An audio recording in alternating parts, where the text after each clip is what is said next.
Hello and good morning. My name is James Moffitt. I'm the host of Father's Refuge podcast.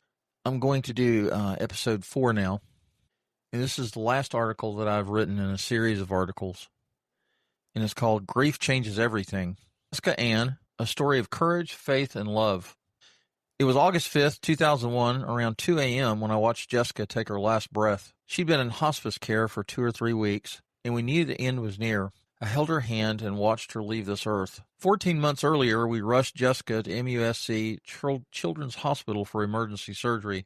We were living in Bluffton, South Carolina, and I was working at a law firm. Jessica had fallen off her bike and broken her glasses, a moment that, in hindsight, marked the beginning of the end. While saving up for new glasses, Jessica began experiencing headaches, nausea, and vomiting. A CT scan at Hilton Head Island ER revealed a baseball-sized mass near her brainstem. She was immediately transported to MUSC by ambulance. That night around 11 p.m., we loaded up our other 2 children and followed the ambulance to Charleston. After surgery, the doctors told us they removed as much of the tumor as they could. Because of its location near the brainstem, they said we'd be lucky if Jessica lived another 12 months. Over the next 14 months, Jessica endured chemo and radiation. Toward the end, her treatment team invited us into a room to discuss her options.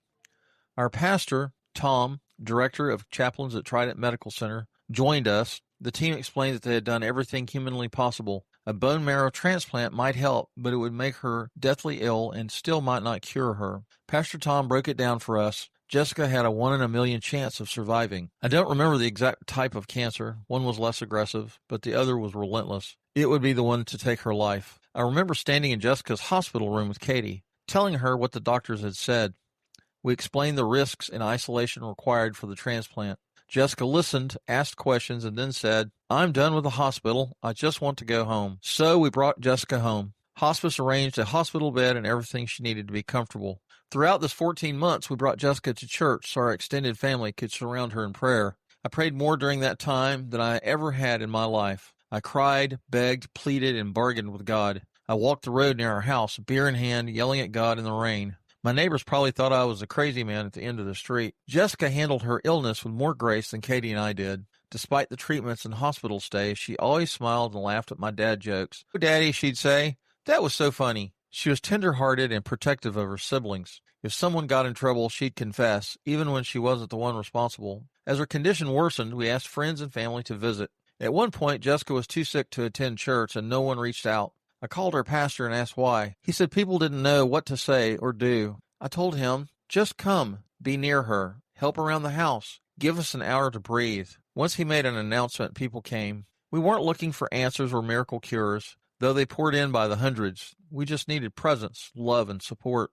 When Jessica took her last breath, I was by her side, holding her hand. Our friend Peggy, who had come from Texas, was in the room. She had been a great help during Jessica's final month. Peggy has since passed from cancer as well. I woke Katie up and told her Jessica was gone. Our pastor called the funeral home. Around 6 a.m. they arrived. I helped move Jessica's body to the gurney and walked her out of the house. It was surreal, final. The next time we saw her was at the funeral home. During the service, I heard a train whistle blow from across the street. In my mind's eye, I saw Jessica hopping on that train, waving goodbye. Every time I hear a train whistle now, I think of her. Yes, grief changes everything. At first, the pain is so intense you can't breathe.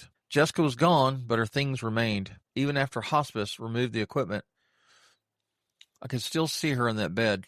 There will always be an empty chair at the table, her smile, her laughter gone. 21 years later, the memories are still vivid. The triggers are fewer and the pain less intense, but our family is forever changed. Our marriage and faith were tested, nearly derailed, but somehow we held on. Our hope is in God in heaven. One day we'll be reunited with our Jessica Ann, who is now dancing and laughing cancer-free.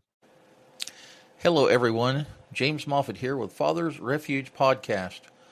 Losing a child to cancer is a grief no parent should walk through alone. The Father's Refuge podcast is a safe place for fathers and parents to share, heal, and find hope in the midst of heartbreak. I'm looking for fathers who are experiencing the grief of losing a child to cancer or are walking the treatment journey with their families. If you would be willing to share your journey with others, contact me at fathersrefuge@proton.me. That's fathersrefuge@proton.me. And now to our featured episode.